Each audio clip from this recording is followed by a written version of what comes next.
Hello, welcome back. This week we are trying something new because I did not have enough time to make PPT myself. So this is it.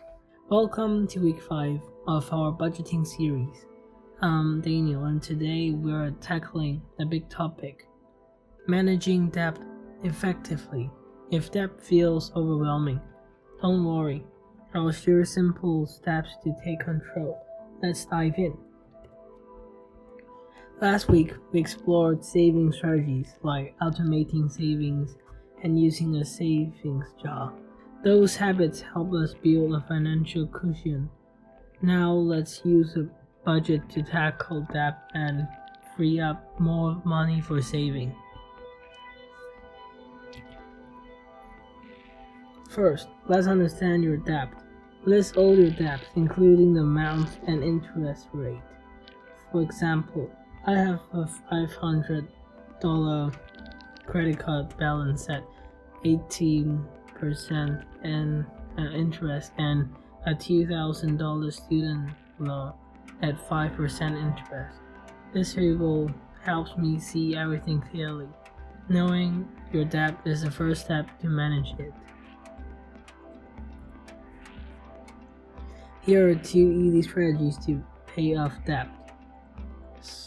First off, snowball method. Pay off the smallest debt first, like my $500 credit card, to gain momentum. It's like a snowball rolling downhill, getting bigger as you go. The second is avalanche method. Focus on the highest interest rate first, like my credit card at 18% to save on interest over time. Think of it as an avalanche, wiping out the biggest burden. Pick the method that motivates you most. Track debt reduction. Tracking your debt reduction keeps you motivated. After 1 month, I paid $100 toward my credit card, bringing it down to $400.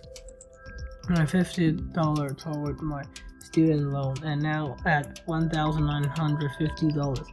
This bar graph shows my progress. Watching those numbers drop feels amazing. Engagement and call to action. Now it's your turn. List your debts and pick a repayment strategy to try this week. Share your choice in the comments. I'd love to hear about it. Don't miss week 6, where we'll talk about building credit. Hit that subscribe button to stay updated. See you next week.